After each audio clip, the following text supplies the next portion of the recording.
सभी लोग अपने दोनों हाथ जोड़ें और उस परमात्मा के लिए नमस्कार करेंगे। ओम नमः सिद्धेभ्यः।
जीवन है पानी की बूंद मिट जाए रे, जीवन है पानी की बूंद तब मिट जाए रे।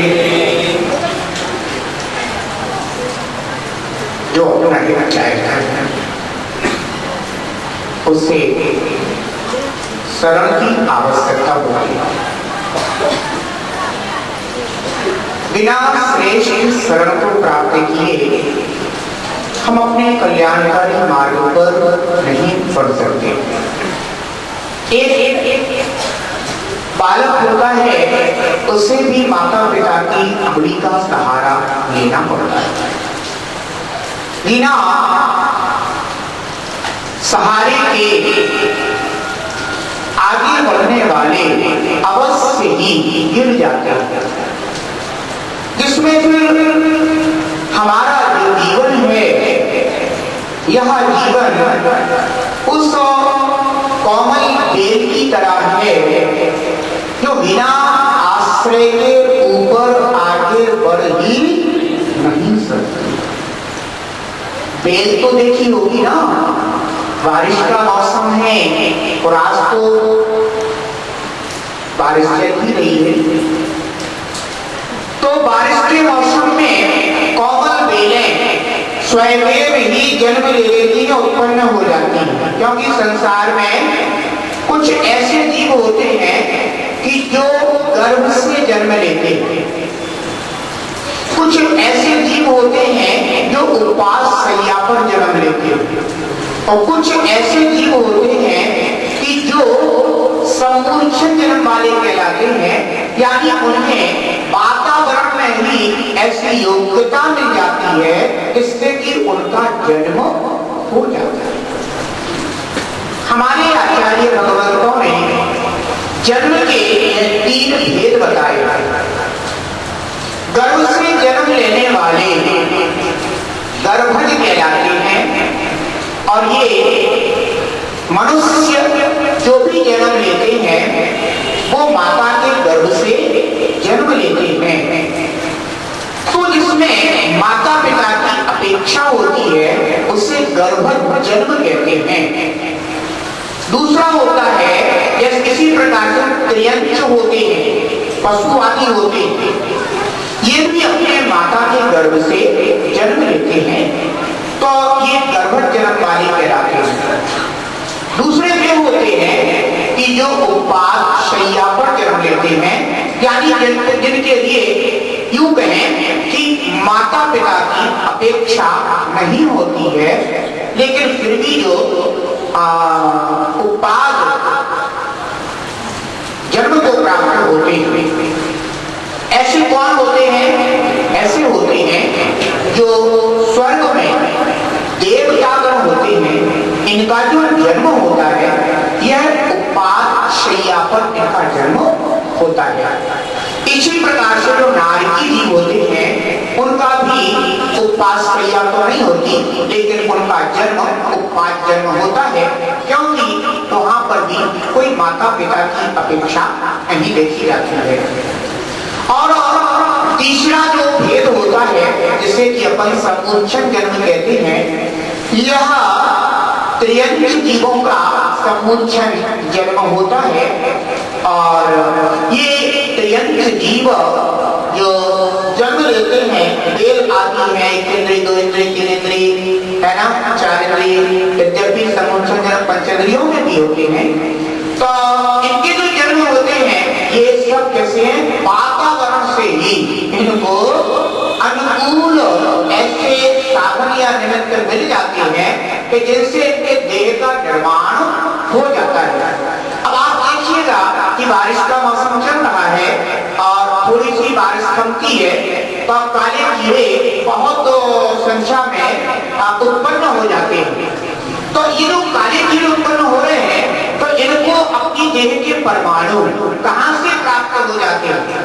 इस लोक में, संपूर्ण लोक में शरीर के योग्य वर्णाएं परमाणु फैले हुए, और वे परमाणु जो भी जीव जिस पर्याय में जन्म लेता है वह उसे वातावरण से संग्रहित कर लेता है। तो आज वर्तमान में इस मौसम में अनेकों जीव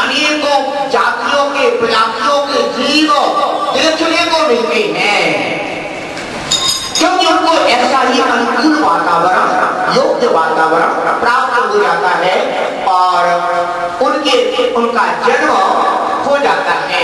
तो ये सब जो जीव होते हैं, ये सब जीव समूर्छन जन्म वाले कहे जाते हैं। बंधुओं, ऐसा जन्म हम सभी संसार में ग्रहण करते हैं और मरण की परंपरा को आगे बढ़ाते रहते हैं। शायद ऐसा लगता है कि संसार की सारी जिम्मेदारी अपन लोगों ने ले रखी है, क्योंकि हम जन्म और मरण इस परंपरा को निरंतर बढ़ा रहे हैं। लेकिन जो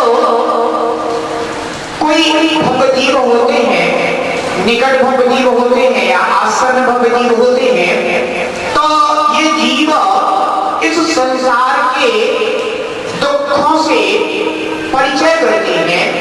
और जब उन्हें यह संसार संपूर्ण जगत दुखमय प्रतीत होने लग जाता है, उन्हें ना जन्म अच्छा लगता है ना मरण अच्छा लगता है, वे फिर अजर अमर अवस्था को प्राप्त करने के लिए कुछ साधना के मार्ग पर आगे बढ़ते हैं। जिन्हें अभी यह संसार के सुख रुचिकर मालूम पड़ते हैं, संसार के संबंध जिन्हें अच्छे प्रतीत होते हैं और जिनकी ऐसी मान्यता होती है कि ये संबंध हमारे ऐसे ही बने रहें, ये संबंध बहुत अच्छे हैं, जिनके अंदर ऐसे परिणाम चलते हैं, वे जीव संसार दशा का परित्याग नहीं कर पाते हैं, वे कभी ईश्वर से मिलन नहीं कर पाते हैं, वे कभी ईश्वर से साक्षात्कार नहीं कर पाते हैं, उन्हें कभी प्रभु की शरण प्राप्त नहीं हो पाती है। कारण है कि अगर तुम्हें प्रभु की शरण चाहिए तो तुम्हें अशरण होकर के ही आना पड़ेगा। जब तक तुम्हें ऐसा अनुभव होता है कि अभी तो मेरे लिए माता शरण है, अभी तो मेरे लिए पिता शरण है, अभी तो मेरे भाई बंधु शरण है, अभी तो मेरे कुटुंबीजन शरण है, अभी तो मेरे लिए जो है ना घर परिवार सब कुछ मेरे लिए शरणभूत है, क्योंकि अगर अभी तुम्हारे जीवन में कोई भी दुर्घटना घट जाए, जब कोई तुम्हें मारने पीटने आ जाए, तो तुम दौड़ करके कहां जाओगे? कहां जाओगे? या तो अपनों के बीच में जाओगे या अपने घर में घुस जाओगे, सांकर लगा लोगे, और ज्यादा डर होगा तो ताला लगा करके बैठ जाओगे। ऐसा क्यों करोगे? क्योंकि तुम्हारे अंदर में ये भाव है कि ये सब हमारी रक्षा करते हैं, ये हमारे लिए शरणभूत हैं।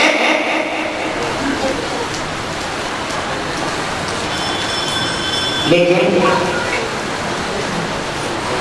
कभी कभी तो एकांत में अपने घर परिवार कुटुंबी जनों से आपकी बहुत दूरी है। ऐसे स्थान पर अभी कोई ऐसा कारण बन जाए, कोई ऐसा कारण बन जाए, ऐसा कारण हो जाए कि कोई तुम्हारे लिए दुख कहने लग जाए, ऐसे समय में तुम क्या करोगे? किसके पास रहोगे? किसकी शरण लोगे? किसका ख्याल करोगे? किसको पुकारोगे? किसको बुलाओगे? बिल्कुल जंगल के बीच में वो, अब तुम्हारे लिए शरण कौन होगा?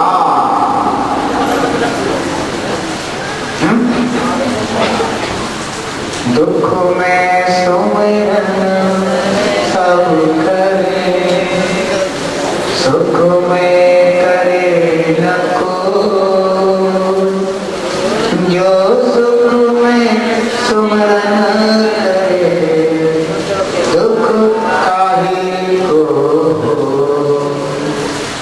इतनी श्रद्धा है क्या?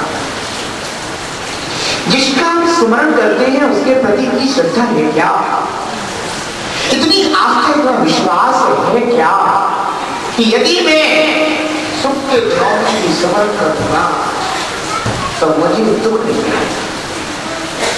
वो आस्था है क्या अंदर आत्मा में। जिस समय सुख के क्षण होते हैं उस समय हमें प्रभु याद नहीं आता, उस समय हमें भगवान याद नहीं आता, उस समय हमें अपने परिवार के सदस्य याद आते हैं, उनके साथ मिलना जुलना उठना बैठना बहुत सुखकर मालूम पड़ता है, उनके साथ मीठी मीठी बातें करना बहुत आनंदमय प्रतीत होता है। सुख के क्षणों में तुम्हें मोह के बंधन अच्छे लगते हैं और दुख के क्षणों में तुम्हें प्रभु अच्छे लगते हैं। ये जो तुम्हारा प्रभु के साथ मिलन होता है, ये जो तुम्हारा प्रभु के साथ निकटता होती है, इसमें केवल स्वार्थ होता है, इसमें श्रद्धा नहीं होती, इसमें वो विश्वास, वो निर्मल आस्था नहीं होती। अब तो इसमें क्या होता है, स्वार्थ होता है कि इस समय मैं दुख में हूं और आप मेरा दुख में रख लो, बस इतना तुम चाहते हो।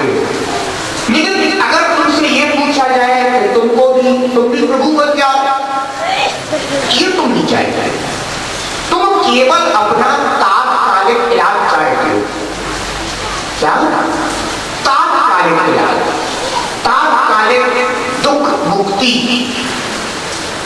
लेकिन तुम त्रैकालिक दुख मुक्ति नहीं चाहते।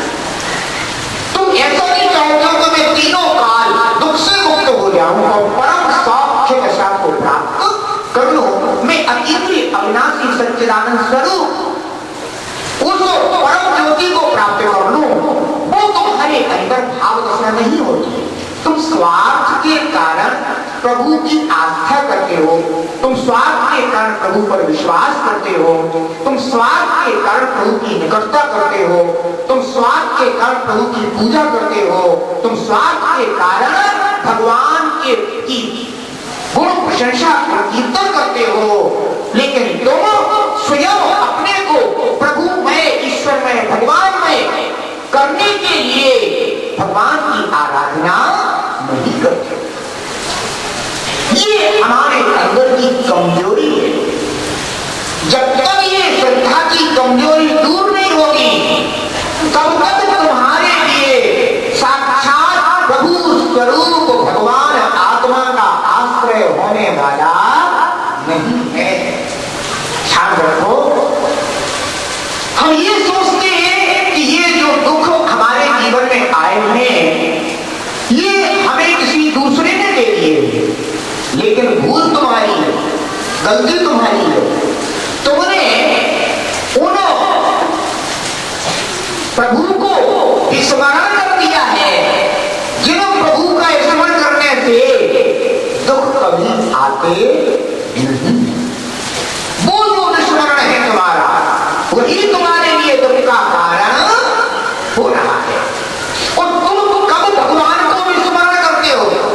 अच्छा एक बात बताओ, जब तुम मंदिर जी में आते हो और तुम भगवान के सामने होते हो, उस समय तुम क्या भगवान को विस्मृत करते हो? तो ये कहोगे कि अगर हमें भगवान का विस्मरण ही करना होता तो मैं भगवान के जिनालय में क्यों आता, मंदिर में क्यों आता? मैं यहाँ स्मरण करने तो आया हूं। ठीक बात। इसका तात्पर्य हो गया तो जिस समय तुम मंदिर जी में आते हो, उस समय तुम अपने आप को सुखी बनाने का कार्य करते हो, क्योंकि भगवान का स्मरण करने से हमारे जीवन में दुख नहीं आते हैं। दुख नहीं आते, इसका तात्पर्य क्या हो गया कि हमारे लिए सुख की प्राप्ति होती है। तो ये बात तो समझ में आ रही है कि हम जब जब भगवान के पास आते हैं, जितने समय तक हम भगवान के पास रहते हैं, उतने समय तक हमारे लिए सुख की प्राप्ति होती है, या उस समय जो हमारे लिए पुण्य संचित होता है वो हमें भविष्य में सुख देता है। ठीक बात है। अब एक बात बताइएगा कि जिस समय आप मंदिर से बाहर जाते हैं, अपने घर परिवार की ओर जाते हैं, उस समय तुम्हें फिर कौन कौन याद आते हैं? क्या भगवान याद आते हैं? क्या गुरु याद आते हैं? कि क्या मां जनवाणी याद आती है? फिर कौन कौन याद आते हैं तुम्हें? जरा बोलो, कौन कौन याद आते हैं?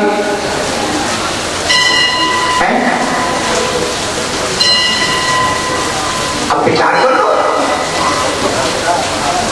तुम्हें इनके अलावा अब जो भी याद आ रहे हैं, पूरे दिन में, रात्रि में, जब तक तुम्हें प्रभु याद नहीं आए हैं तब तक, जब तक तुम्हें गुरु याद नहीं आए हैं तब तक तुमने अपने लिए दुख का रास्ता खोजा है या सुख का साधन अपनाया है?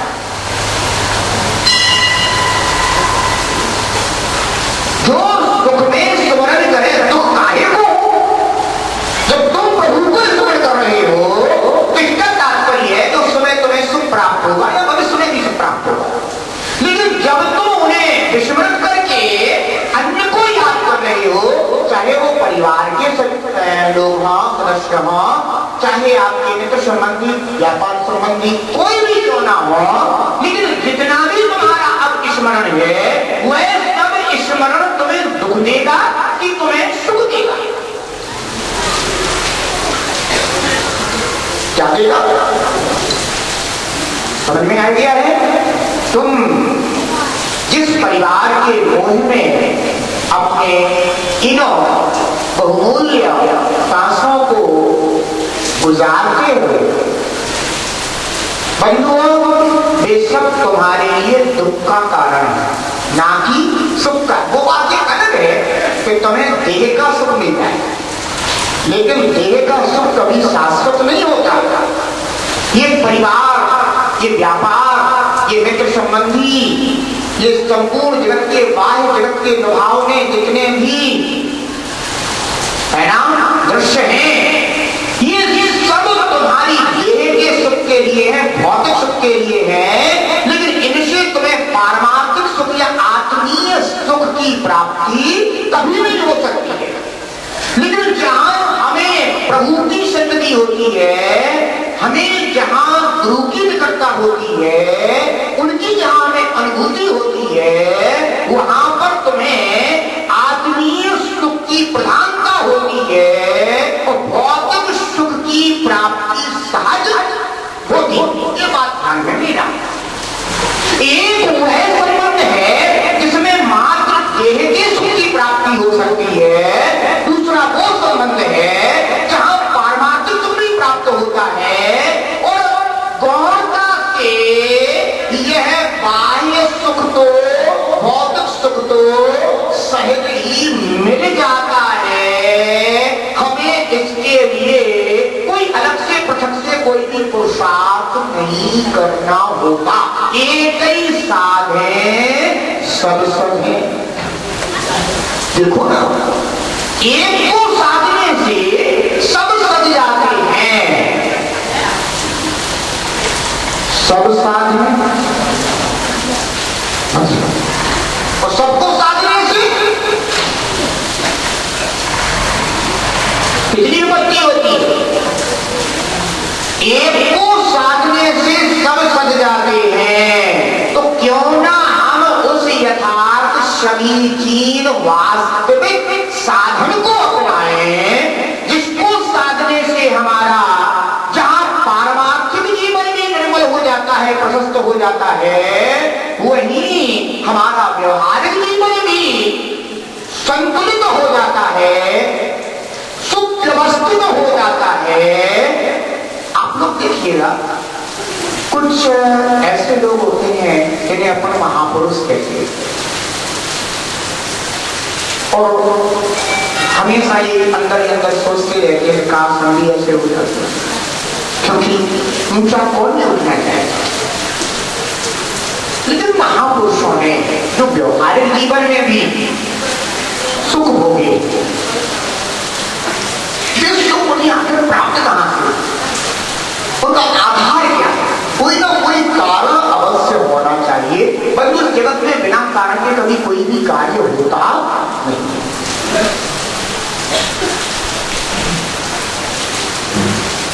मां के स्तन में भी अगर दूध आता है ना, तो उसका भी कोई ना कोई कारण अवश्य।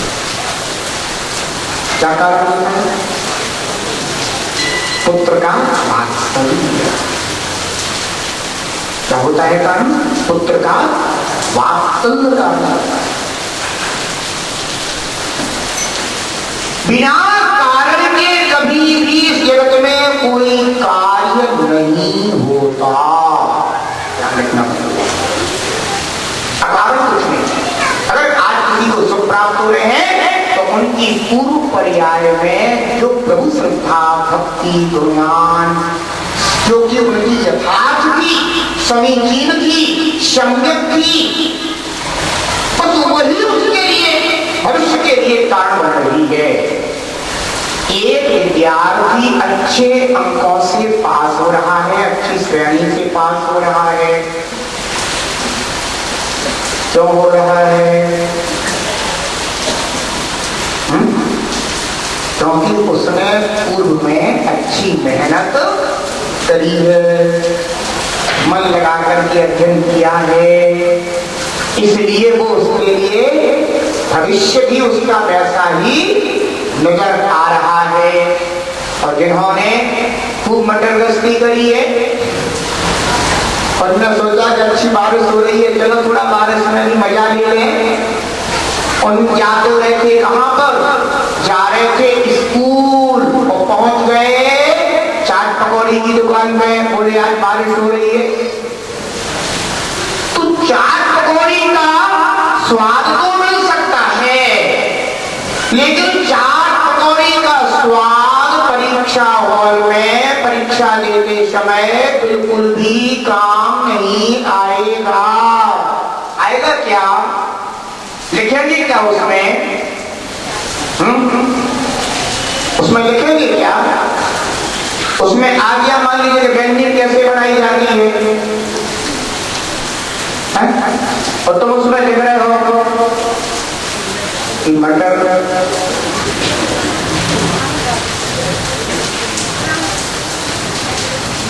केले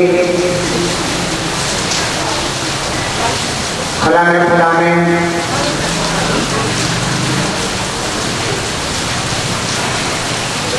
स्वाद बढ़ाने वाले मसाले, इन सबको इतनी मात्रा में लेकर के पहले इस तरह से कढ़ाई में छाप करके फिर उनके ऊपर इस तरह से मसालों को छिड़क करके फिर इनको इस तरह से इतनी आंच में गरम करके फिर यह बनाया जाता है। तो पता चला कि अगर कोई शिक्षक होगा ना और बेचारा व्यंजन बनाने की विधि पढ़ रहा होगा, और अगर उसने तुम्हारी विधि पढ़ ली, तो मुझे लगता है कि उसे भी उसी समय चाट का दौरा लगाना पड़ेगा, क्योंकि तुमने काम ही ऐसा कर दिया। और जब वो तुम्हारी कॉपी पर अंक देगा तो क्या मिलेगा? मिलेगा कि नहीं मिलेगा? ध्यान रखना। कहने का तात्पर्य है कि यदि तुम्हारे जीवन में कुछ भी घटित हो रहा है तो अकारण नहीं हो रहा, उसका कोई ना कोई कारण अवश्य है। बंधुओं, हम सच्चे देव कैसे होते हैं उनके विषय में चिंतन कर रहे हैं, विचार कर रहे हैं। और आचार्य भगवान समंत भद्र स्वामी सच्चे देव का स्वरूप बता रहे हैं। और उन्होंने कहा था कि जो वीतरागी हो यानी जिनके आत्मा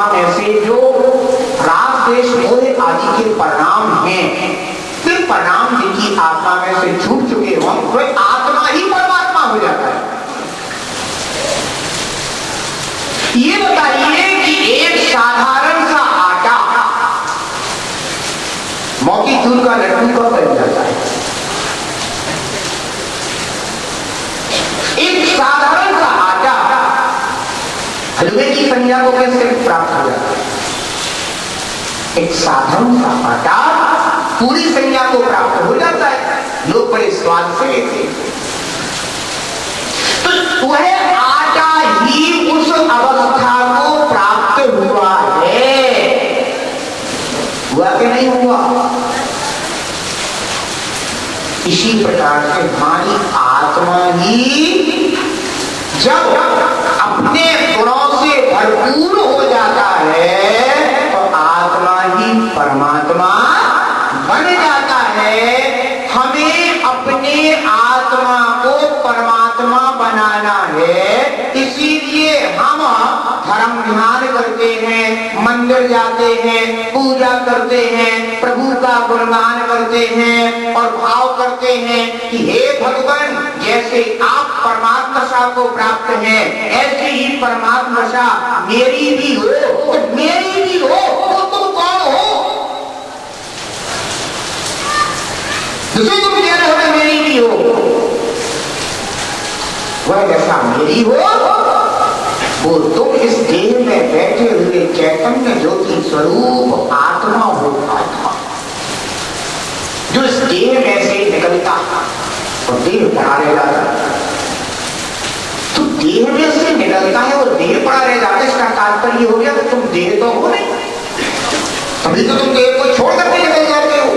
अभी तो तुम आयु कर्म के कारण देह के साथ बंध को प्राप्त हो, रुकना ही पड़ेगा तुम्हें इतने समय तक जब तक तुम्हारा आयु कर्म है।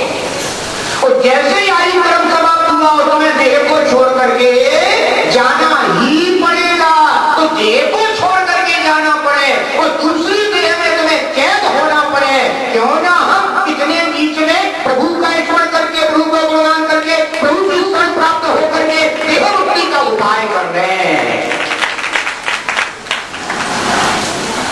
एक देह से छोड़ छूट करके दूसरी देह में तुम्हें कैद प्राप्त हो, तुम्हें उस कैद में पुनः रहना पड़े।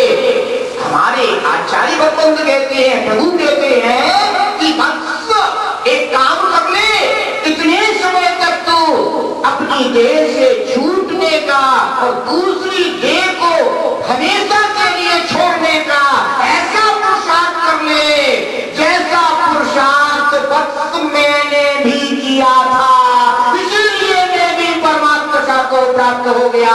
तू भी उस सच्चे मार्ग को अपना ले, तू भी आत्मा से परमात्मा हो जाएगा, तू भी मेरे जैसा प्रभु हो जाएगा, तू भी मुझ में ही समा जाएगा।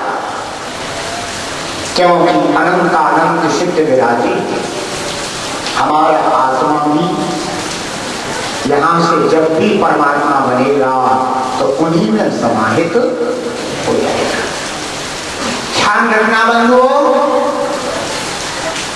ऐसे परमात्मा पद को हमें भी प्राप्त करना है, इसीलिए हम सच्चे देव को पहचानते हैं। अपनी आत्मा को राग द्वेष मोह काम क्रोध लोभ, ये जो हमारी आत्मा में अनेक प्रकार के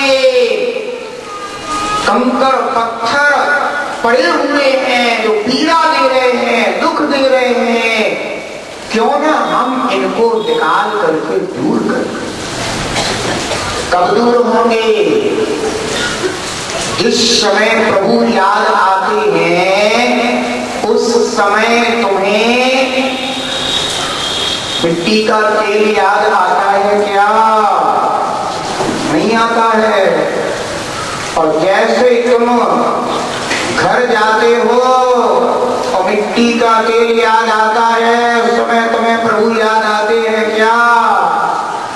सोचो तो जरा।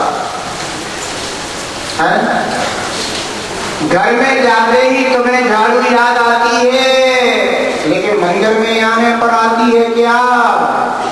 लेकिन फिर भी घर में तो खुद लगाते हो, कभी मंदिर में भी लगाया करो। छोटे नहीं बनोगे।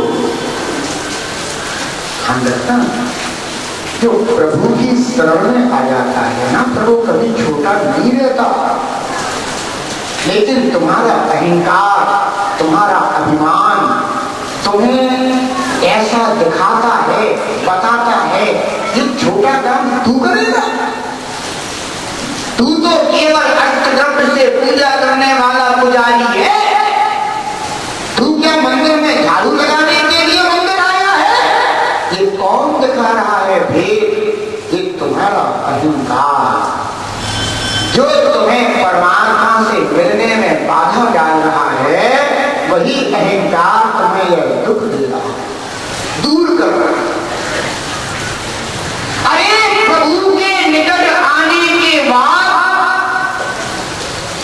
हमारे सारे के सारे अहंकार विसर्जित हो जाने चाहिए।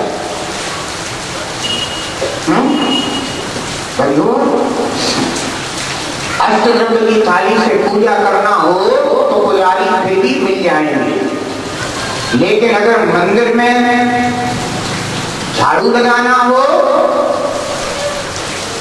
तो फिर कितने पुजारी मिलेंगे? बता दो। मैंने पूछा मंदिर में पूजा कितने लोग करते हैं, तो बोले 70-80। मंदिर में झाड़ू कितने लोग लगाते हैं? बता दे। अगर ये 70-80 मंदिर में झाड़ू लगाने लग जाए तो हमें बता दो फिर जो है ना, कि क्या तुम्हारे मंदिरों में कभी भी कहीं भी कोई भी किसी प्रकार की भी अशुचिता दिखाई दे सकती है? क्या किसी की अलग से आवश्यकता पड़ सकती है बुलाने की? गुरुजन आए हैं, गुरुजनों के स्थान को साफ करना है, क्या करें? आदमी नहीं आया है। समझ गए? तुम तो लड़की हो,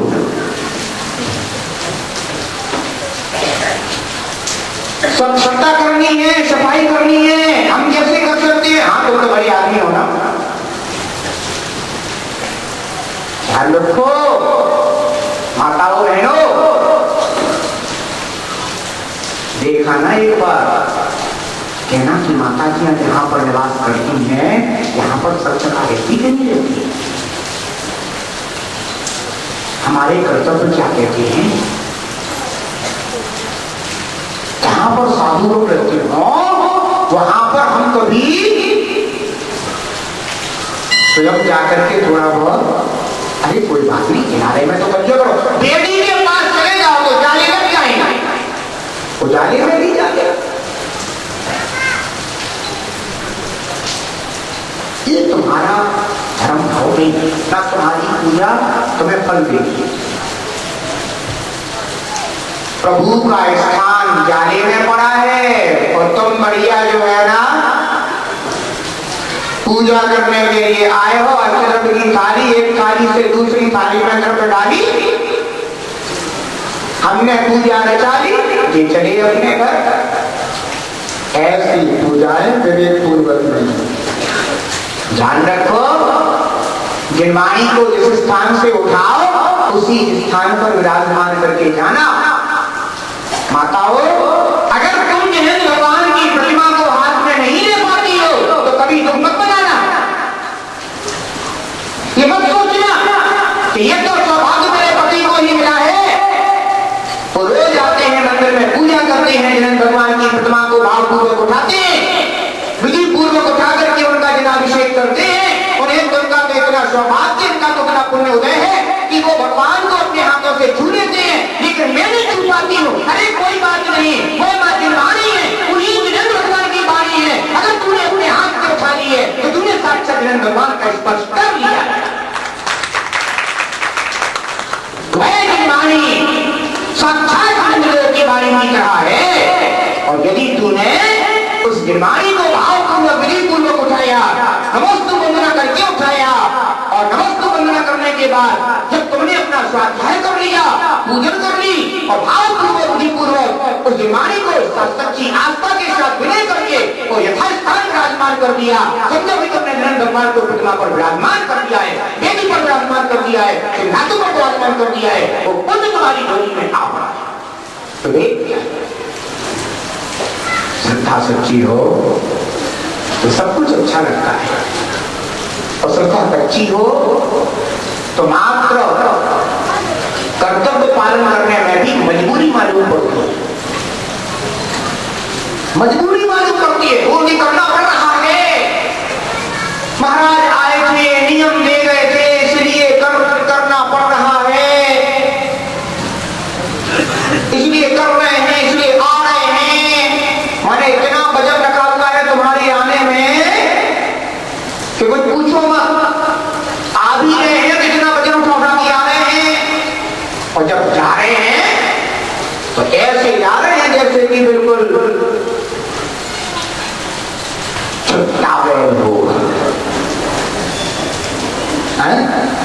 घर जाते समय तुम्हारे जाने की मस्ती देखी जाए और घर से मंदिर तक आने की तुम्हारी मस्ती देखी जाए। अगर दोनों में कोई भेद मालूम करता है, अगर तुम मंदिर से घर जाने में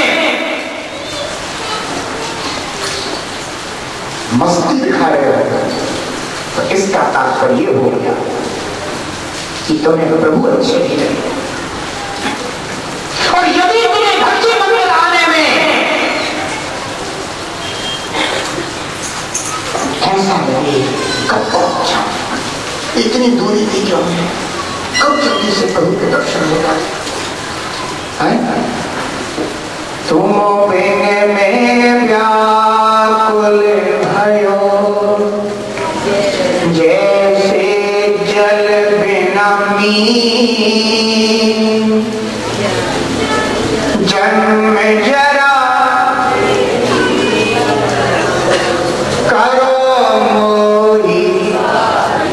क्या कह रहा है तू? तेरी आत्मा क्या कह रही है भगवान से? तेरी आत्मा कह रही है कि मेरी आत्मा को स्वाधीन कर दो प्रभु। क्यों? क्योंकि मैं हमेशा तुम्हारे बिना व्याकुल रहता हूं, जैसे कि जल के बिना नींद रखती है प्रभु, ऐसा व्याकुल रहता है। तो प्रभु कहते तो क्या तू स्वाधीन नहीं है? तो तेरी आत्मा कहते तो प्रभु आपको सब जानता है।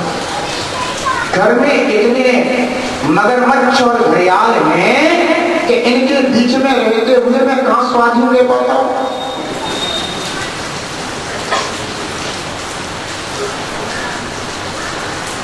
जैसे ही मैं घर से बाहर निकलता हूं तो घर परिवार के लोग आंसू बहाने लगते। कहां जा रहे हैं? मैंने कहा कि मैं तो गुरुदेव के साथ जा रहा हूं। फिर देख लो उनके आंसुओं की वर्षा।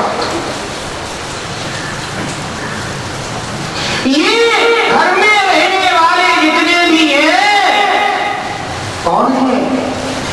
घड़ियाल। कौन है? घड़ियाल। घड़ियाली आंसू होते कि नहीं होते? जैसे ही उनका स्वार्थ टूटता हुआ मालूम पड़ता है, सोई वे आंसू बहाना शुरू कर देते। ध्यान रखो, तुम बिन में व्याकुल।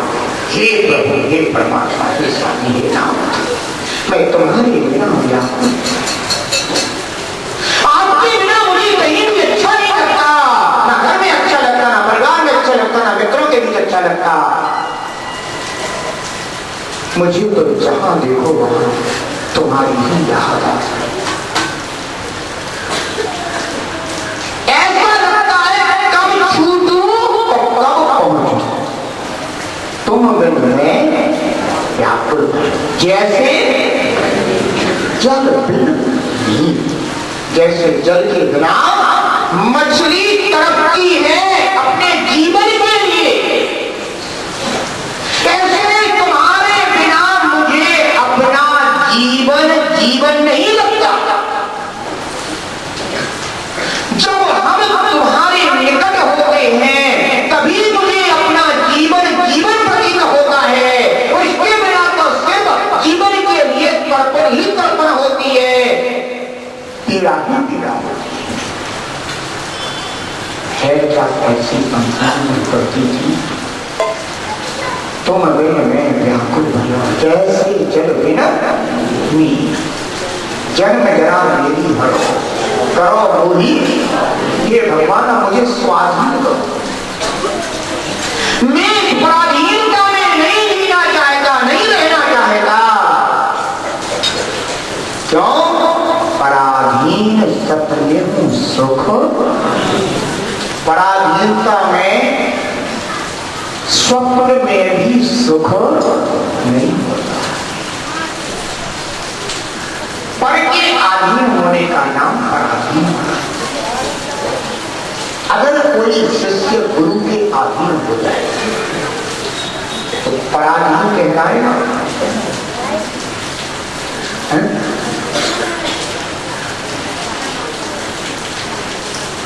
और अगर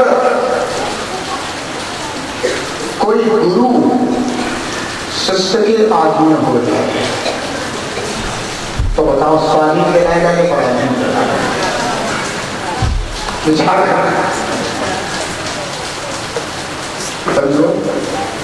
गुरु की विशेषता तो स्वयं भी तड़ते हैं और दूसरे को भी तारते हैं। उनका नाम क्या है? गुरु। शिष्य और गुरु में बहुत बड़ा अंतर होता है। शिष्य अगर गुरु का आश्रय करता है तो अपने को पराधीन नहीं समझता। और अगर गुरु शिष्य को कभी शिष्य मानते हैं, लेकिन अगर गुरु शिष्य के अधीन हो जाए तो गुरु पराधीन। और शिष्य अगर गुरु के अधीन हो जाए तो शिष्य पराधीन नहीं होता। ध्यान रखना। पराधीनता कब होती है?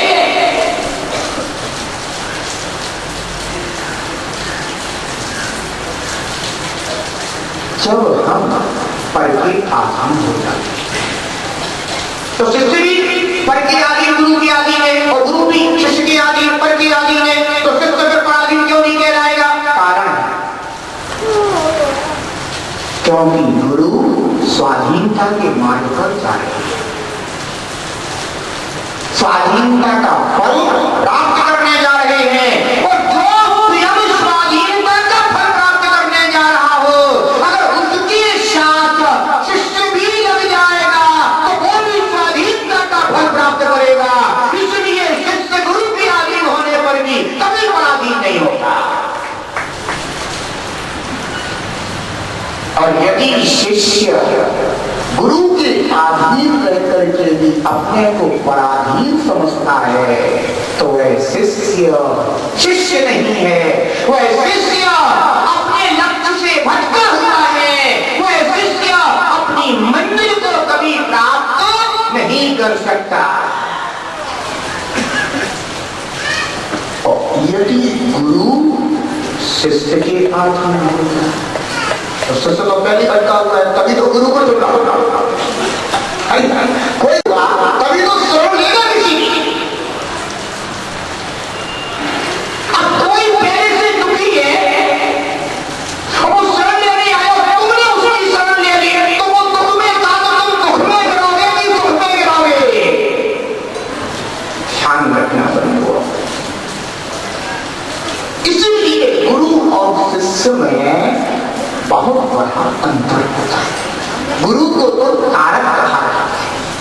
तरण तारण। गुरु कौन होते हैं? तरण तारण होते हैं, जो स्वयं भी करते हैं और दूसरे को भी गिरा देते हैं। उन्हें सच्चे गुरु कहा जाता है, उन्हें सच्चा प्रभु कहा जाता है।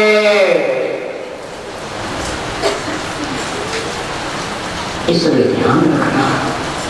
मैंने ये भेद इसलिए बता दिया क्योंकि कहीं ऐसा ना हो कि हमने कह दिया कि पराधीन सपने हूं सुख नाही, तो हमारे शिष्यगण बैठे हुए हैं, वे भी भगवान की वाणी सुन रहे हैं, तो कहीं ऐसा ना उनके भी मन में आ जाए। सच्ची बात क्या की होगी आप? वास्तव में पराधीनता में कभी सुख नहीं होता, क्योंकि आपकी डांट खा खा के हम खुद परेशान हैं। आपके नियम कायदे सुन सुन करके हम खुद परेशान हैं। एक भक्त जीव हमारी शरण में आया, बोले हम आपकी शरण में रह करके अपना कल्याण करना चाहते हैं। हमने कहा बहुत खुशी की बात, आइए। लेकिन आने के पहले कुछ हमारे नियम कायदे चलते हैं, सुन लीजिए, बताइए। हमने कहा हमारे यहाँ जो है ना, वैसे तो 17 पीछी के राज हैं हम लोग, लेकिन ऐसा होने के बाद भी हमने कहा हमारे संघ में जो है ना 2 रास्ते चलते हैं।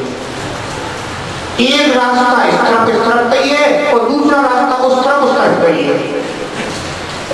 हम उस तरफ वाले इस तरफ नहीं आते हैं, इस तरफ वाले उस तरफ नहीं आते हैं, इस तरफ वाले उस तरफ बात नहीं करते हैं और उस तरफ वाले इस तरफ बात नहीं करते हैं। मैं कहता ऐसा सिस्टम है हमारे संघ का। और हम तो ये सोच रहे थे कि कभी कभी हम इस तरफ की बात कर लिया करेंगे। हमने कहा ये हमारे यहाँ नहीं चलता, कोई और जगह में चलता है, हमें पता नहीं है दूसरे के घर का, अपने घर को हम जानते हैं। हमने कहा भैया अपने अपने घर का सिस्टम अपने अपने अनुसार ही चलता है। तो बोले हम वहां पर थे, तो हमने दूसरे घर की मत कथा सुना। एक आदमी अपने घर में 5 किलो दूध मंगाता है, एक आदमी अपने घर में 2 किलो मंगाता है, एक व्यक्ति अपने घर में 1 किलो नहीं मंगा पाता है, एक व्यक्ति अपने घर में आधा किलो मंगाता है, और एक व्यक्ति ऐसा नहीं होता है बेचारा मंगा ही नहीं पाता। अब तो ऐसी अपेक्षाएं रखो, उनके घर में तो ऐसा होता है, आपके यहाँ क्यों नहीं होता है? उनके घर में ऐसा होता है कि 5 किलो मंगाते हैं, आप 2 किलो क्यों मंगाते हैं? वे 3 किलो मंगाते हैं, आप 1.5 किलो मंगाते हैं। भैया हमारे घर की जैसी व्यवस्था होगी उसके अनुसार चलेंगे, तुम्हारे घर उनके घर की जैसी व्यवस्था उसके अनुसार चलेंगे। अब ऐसा तुलना तो नहीं करी जा सकती है कि नहीं वे उनके घर में इतना मंगाते हैं तो आपको भी नहीं मंगाना चाहिए। सबके घर का सिस्टम उनकी अपनी अपनी व्यवस्था के अनुसार। तो हमने कहा हमारे यहाँ के, मैं क्या करूं, मैंने कैसे नियम कायदे हैं हमारे यहाँ के, तो कड़क नहीं होगी। हमने कहा चाहे कड़क हो चाहे ढीले हो, अब जैसी है यहाँ पर वैसे ही है। यहाँ तो हम कैसे रह पाएंगे? हम ले पाओ तो बढ़िया, ना ले पाओ तो बहुत सारी है। विद्यालय तो बहुत से खुले हैं, विद्यालय तो बहुत से खुले हैं। अगर तुम्हें हमारे विद्यालय के नियम के अनुसार तुम्हें अच्छा लगता हो तो स्वीकार कीजिए, और नहीं लगता हो, बहुत सारे विद्यालय आप कहीं भी जाइए, शिक्षा लीजिए, प्रार्थना कीजिए। ध्यान रखना है। मैं तो यही कह रहा था, हमेशा से बैठे हुए हैं, मणि मन में सोचते हो भैया सच्ची कह रहे गुरुदेव, पराधीन सब सुख नाही। जब से हम इनके अधीन हुए हैं, हमने इनको अपना गुरु माना है, तब से तो ऐसे नियम कायदे कानून अनुशासन मर्यादाएं जय शिक्षाएं मिल रही हैं। हम थोड़े बहुत जो है ना इधर उधर भी, पहले तो हम ऐसे ही थे, थोड़े बहुत घूम फिर लेते थे। अब यहाँ तो हम कहीं कुछ भी नहीं कर सकते, और हम किसी से बात भी नहीं कर सकते। उस दिन हमने बात कर ली थी और इन्होंने सुन लिया था और कैसा हमको डांट दिया, सबके सामने डांट दिया। मुझे तो बिल्कुल भी अच्छा नहीं लगता ये सब। नहीं लगता तो कोई बात नहीं, हम खूंटे बांध के नहीं रखते। हम तो भैया हमेशा कहते हैं कि जिन्हें आधीनता स्वीकार नहीं हो, सब स्वाधीन है। कल वैसे स्वाधीनता दिवस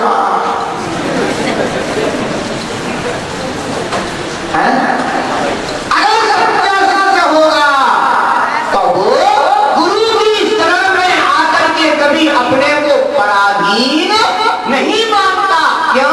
क्योंकि गुरु कैसे होते हैं, तरल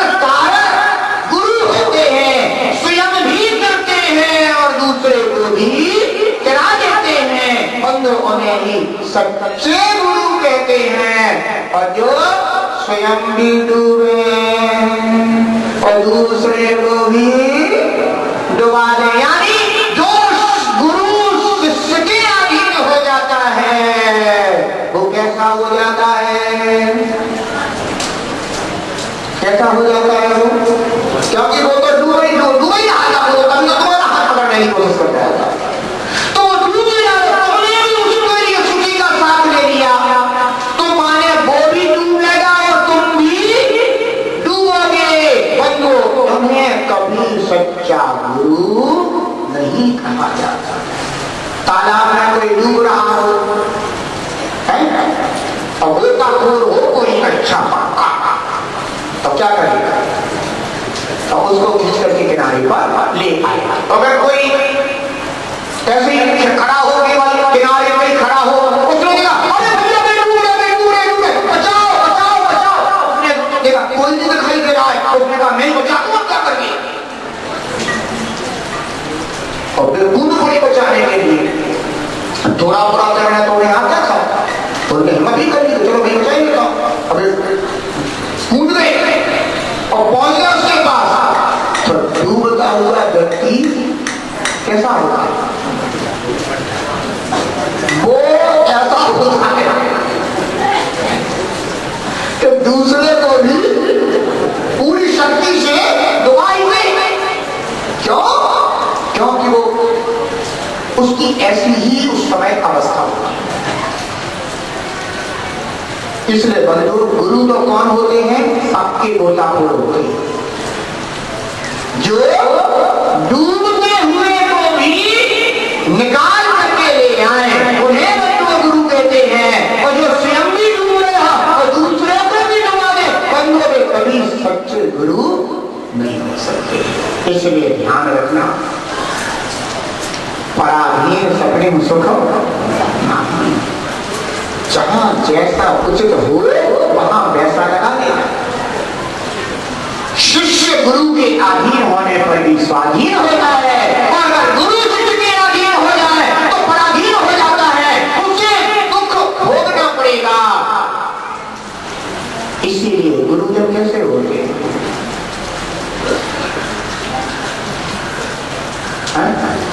गुरु कभी शिष्य के अनुसार नहीं होता, लेकिन शिष्य को हमेशा गुरु के अनुसार चलना ही पड़ता है। यही स्वाधीनता और यही पराधीनता है। ध्यान रखो, सच्चे देव उनकी शरण को वही प्राप्त हो सकता है जिसे बाह्य जगत में पराधीन का अनुभव है। मैं हुआ पराधीन, स्वाधीन नहीं, तुम मैं व्याकुल, लेकिन तुम्हारे पास आ जाता हूं तो मैं अपने को स्वाधीन मानता हूं, जबकि ये भी तो पर ही तो है। अगर तू यहां आकर के भी कहे कि मैं तो पराधीन हो गया भगवान, वहां उससे बना था या तुमसे बन गया, बात तो वही की वही हो गई। नहीं, बात वही की वही नहीं है, कोई बात वही की वही नहीं है। पर के अधीन होने पर नैया डूबेगी और प्रभु के अधीन होने पर नैया उबर जाएगी। इतना अंतर होता है, इसलिए ध्यान रखना, जो पर के अधीन हो जाता है उनकी नैया डूब जाती है, और जो प्रभु के अधीन हो जाता है उनकी नैया उबर जाती है। इसलिए कोई ऐसा ना सोचे कि प्रभु के अधीन हो जाने पर हम भी तो पर के अधीन हो गए ना, संभव ही नहीं है। समझ में तो आ रहा है ना सबकी? अच्छा लग रहा है क्या? अगर अच्छी बात होगी और अच्छा हृदय होगा तो बंधु बात अच्छी ही लगेगी, और अगर अच्छी बात होने पर भी हृदय अच्छा ना हो तो भी बात अच्छी नहीं लगेगी, लेकिन तुम सब पुण्यात्मा हो। थोड़ी देर के लिए भी सही, लेकिन पराधीनता छोड़ करके थोड़ा सा गुरु के निकट बैठ करके अपने को भी स्वाधीन अनुभव करने की कोशिश करते हो, ये तुम्हारा पुरुषार्थ महान है। एक दिन तुम्हारे लिए भी स्वाधीनता अवश्य प्राप्त हो, प्रभु की शरण अवश्य प्राप्त हो।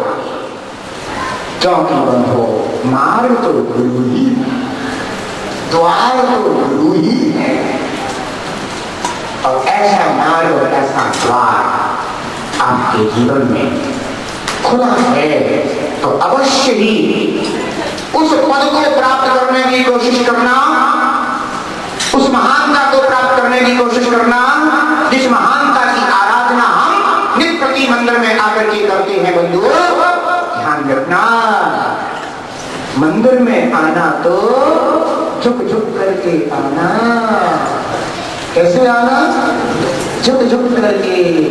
झुक झुक करके का तात्पर्य नहीं है कि तुम वहीं से जो है ना, जैसे मंदिर में प्रवेश करो तो वैसे का 2 पांव पे आ रहे थे और फिर जब झुक के आने तो 4 पांव से आना शुरू कर दो। कम से तो लोग कहेंगे जो कहा होगा भैया, तो फिर कहोगे विमर्श सागर जी आए थे, उनने कहा था कि भैया झुक झुक करके आना है, तब से हम लोगों ने नियम बना लिया है कि अब हम लोग यहाँ से जब भी अंदर आएंगे तो 2 पैर वाले भी 4 पैर होकर के आएंगे।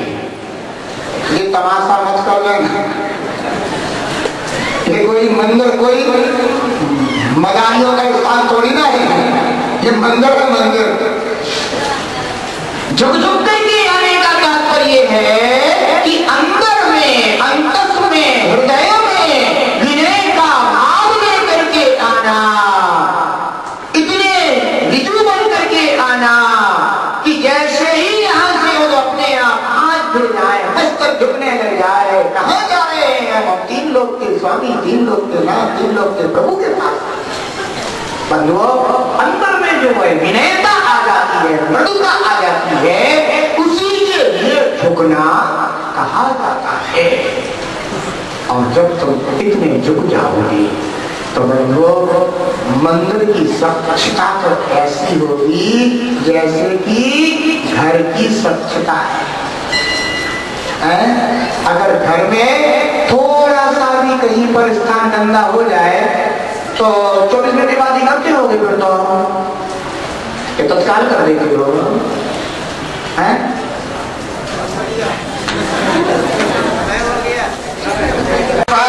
कहते हैं अनादि मध्यांत यति ये सर्वज्ञ,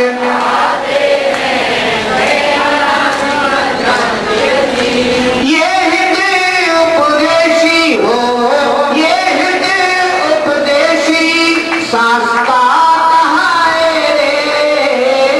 जीवन है